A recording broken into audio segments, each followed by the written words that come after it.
नमस्कार. स्मिताज क्लाउड किचनमध्ये आपले खूप खूप मनापासून स्वागत आहे. पुरणपोळी खायला आपल्यापैकी जवळजवळ सर्वांनाच आवडतं, पण बनवायला गेलं की कठीण वाटतं किंवा बऱ्याच जणांना कंटाळा देखील येतो. पण अतिशय सोप्या पद्धतीने आज मी अगदी गुबगुबीत अशी होणारी पुरणाची पोळी तुम्हाला शिकवणार आहे. तुम्हालाही वाटेल, अरे च्या, अशी गुबगुबीत आणि अगदी मऊसूत पुरणाची पोळी आपण देखील अगदी सहज करू शकतो.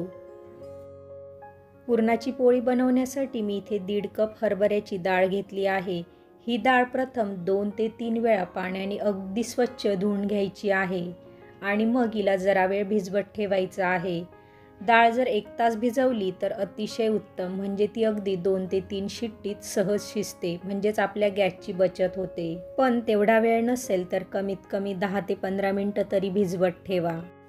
1.5 कप डाळीसाठी 3 कप पाण्याचा वापर मी डाळ भिजवण्यासाठी इथे केलेला आहे. आता यावर झाकण ठेवून 15 मिनिटासाठी ही डाळ मी बाजूला ठेवते आणि तोपर्यंत कणिक मळून घेते. 1 कप गव्हाचं पीठ आणि 1 कप मैदा असं प्रमाण घेऊन मी ही कणिक मळून घेणार आहे. गव्हाचं पीठ मी हे मैदा गाळण्याच्या गाळणीनेच गाळून घेतलेलं आहे. पुरणाची पोळी करताना नेहमी गव्हाचं पीठ हे वस्त्रगाळ किंवा अगदी मैदा गाळण्याच्या गाळणीनेच गाळून घ्यावं.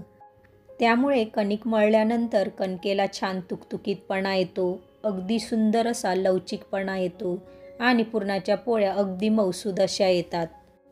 आता यात अर्धा टीस्पून एवढं मीठ घाला, तसेच पाव टीस्पून साखर घाला. त्यामुळे कणकेला अजिबात खारसटपणा येत नाही आणि पाव टीस्पून हळद देखील घाला.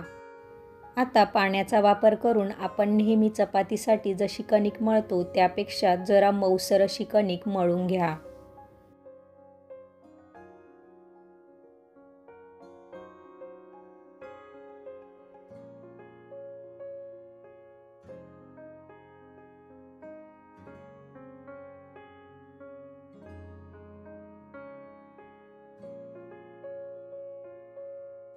मऊसर अशी कणिक मळून झाल्यानंतर त्यात जवळपास 2 चमचे तूप घाला. तेलाच्या ऐवजी मी इथे तुपाचा वापर केलेला आहे, कारण तुपामुळे कणकेला लवचिकपणा खूप जास्त येतो आणि कणकेला एक वेगळीच चकाकी येते. तूप घातल्यानंतर जवळपास 5 मिनिटं ही कणिक व्यवस्थित मशागत करून मळून घ्या.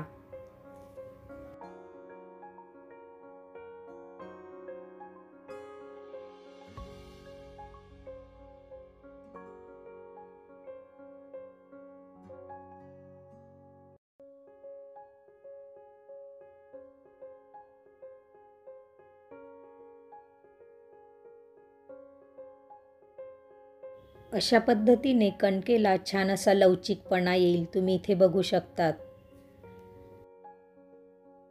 आता ही मळलेली कणिक एखाद्या बाउलमध्ये काढून झाकून ठेवा आणि तोपर्यंत डाळ शिजवून घ्या. भिजवलेली डाळ पाण्यासकट कुकरमध्ये टाकून घ्या. जर तुम्हाला कटाची आमटी किंवा महाराष्ट्रातल्या काही भागात रसोई किंवा सार असं देखील म्हटलं जातं, खानदेशात रसोई म्हणतात, करायची असेल तर यामध्ये अजून 1 ते 1.5 कप पाणी टाकून घ्या.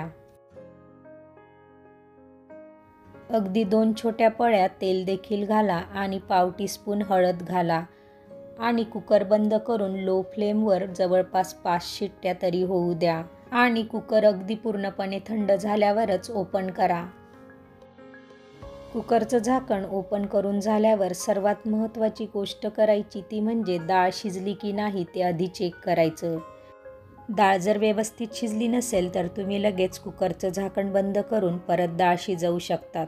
त्यामुळे सर्वात आधी डाळ शिजली की नाही ते चेक करावं, ही खास टीप इथे लक्षात ठेवा. कटाची आमटी म्हणजेच सार करण्यासाठी डाळीतलं हे पाणी प्रथम गाळून घ्या. पुरणाच्या पोळीचा अगदी पूर्ण स्वयंपाक सिक्वेन्सने शिकायचा असेल तर त्याचा देखील व्हिडिओ मी ऑलरेडी अपलोड केलेला आहे. त्याची लिंक वर आय बटनमध्ये आणि खाली डिस्क्रिप्शन बॉक्समध्ये देखील दिलेली आहे. डाळीतील पाणी अगदी व्यवस्थित नितरवून घ्या आणि ही डाळ परत कुकरमध्ये टाकून घ्या. यातील 1 चमचा डाळ ही आमटी करण्यासाठी बाजूला काढून ठेवा, त्यामुळे आमटी छान घट्टसर अशी येते. तसेच गॅस ऑन करून त्यात गूळ टाकून घ्या. 1.5 कप डाळीसाठी 1.5 कपच गुळाचा वापर करा, म्हणजे पुरणाची पोळी अगदी छान गोड येईल.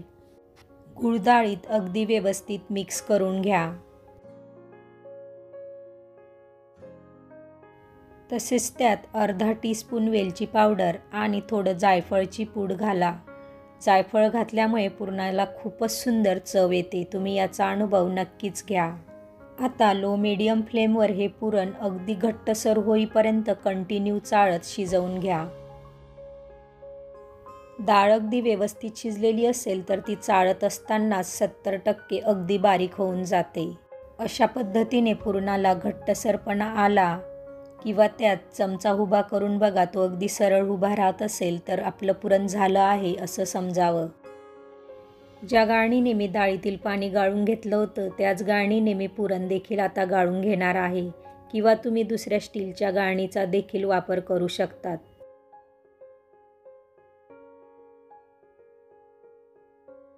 पुरण गरम असतानाच अगदी पटापट गाळून घ्या. चमच्याचा वापर करून ते अगदी झटपट गाळलं जातं.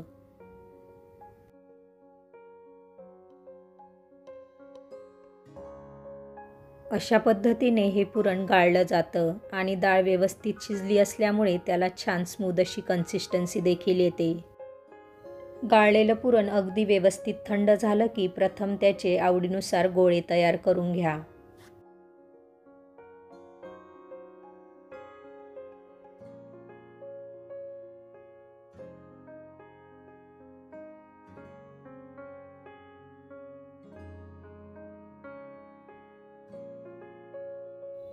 एवढ्या वेळात झाकलेली कणिक देखील अतिशय व्यवस्थित मुरली जाते. तिला मळत असताना असलेला लवचिकपणा आणि त्यात आता असलेला लवचिकपणा यातील फरक देखील तुम्हाला सहज जाणवेल. त्यामुळे पुरणाची पोळी करताना कणिक भिजवल्यानंतर कमीत कमी 15 मिनिटं तरी झाकून ठेवावी. अर्धा तास झाकून ठेवली तर अतिशय उत्तम. कणिक पोळपाटवर घेऊन हाताने जरा चोळून घ्या आणि पुरणाचे गोळे केले त्याच आकाराचे कणकेचे देखील गोळे तयार करून घ्या, किंवा थोडे छोटे केले तरी चालतील. कणकेचा गोळा तयार करताना कणिक अगदी व्यवस्थित प्रेस करून करा, म्हणजे तो अगदी घट्टसर आणि छान गोल असा येतो. तयार केलेले कणकेचे गोळे कॉटनच्या ओल्या कापडाने झाकून ठेवा आणि मग पुरणाच्या पोळ्या लाटायला घ्या. गॅस ऑन करून त्यावर तवा ठेवा, म्हणजे पोळी लाटेपर्यंत तवा व्यवस्थित तापेल.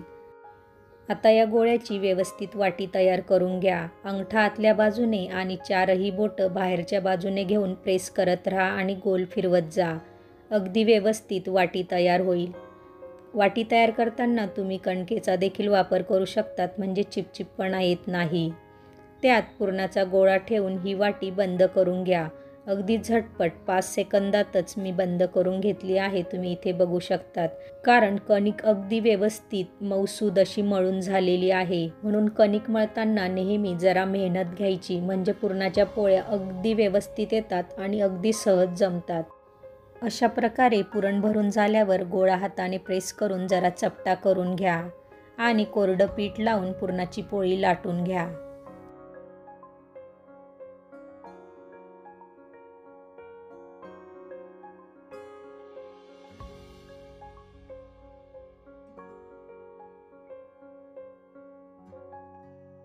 अगदी भराभर पुरणाची पोळी लाटली जाते, तुम्ही इथे बघू शकतात. आणि सर्वत्र अगदी व्यवस्थित सारखी आलेली आहे. अगदी पूर्ण पोळपाट भरून मी पुरणाची पोळी लाटून घेतलेली आहे. ही पोळी तुम्ही हातावर देखील घेऊन बघा आणि फिरवून बघा, ती अजिबात फाटणार नाही.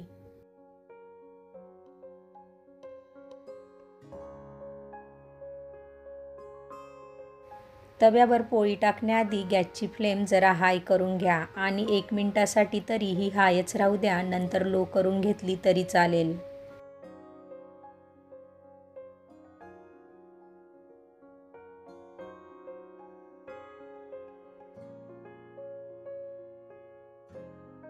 पोळीला वरच्या बाजूने बबल्स दिसू लागले की पोळी लगेच उलथवून घ्या. ही देखील खास टीप इथे लक्षात ठेवा.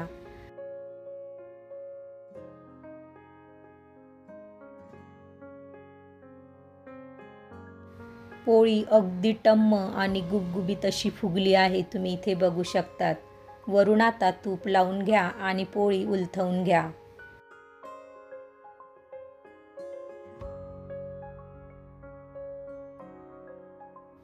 अगदी परफेक्ट टम्म फुगलेली गुबगुबीत अशी पुरणाची पोळी आलेली आहे, तुम्ही इथे बघू शकतात. दुसऱ्या बाजूने देखील थोडं तूप लावून घ्या आणि पुरणाची पोळी काढून घ्या.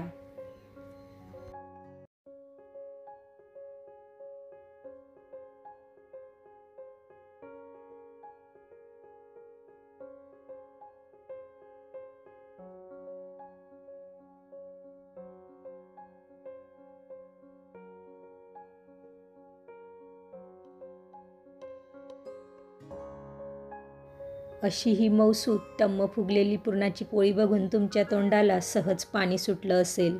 अशा पद्धतीने सर्व पुरणाच्या पोळ्या तयार करून घ्या.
तर अतिशय छान परफेक्ट मऊसूत पुरणाच्या पोळ्या तयार आहेत. हातात पोळी पूर्ण फोल्ड केली तरी ती फाटली नाही, तुम्ही इथे बघू शकतात. आणि वातडी न होता अगदी नरम अशी आलेली आहे. पोळीच्या आतील बाजूने पुरण देखील बघू शकतात. अगदी व्यवस्थित भरपूर असं पुरण भरून ही पोळी तयार केलेली आहे. तर कशी वाटली तुम्हाला माझी पुरणाच्या पोळीची रेसिपी ते कमेंटमध्ये मला नक्की कळवा. या गणपती उत्सवात अशा पद्धतीने पुरणाच्या पोळ्या नक्कीच करून बघा. रेसिपी आवडली असेल तर स्मिताज क्लाउड किचनला लाईक करून सबस्क्राईब करायला विसरू नका. पुन्हा भेटूया पुढच्या व्हिडिओमध्ये. तोपर्यंत तब्येतीची काळजी घेऊन मस्त खात राहा.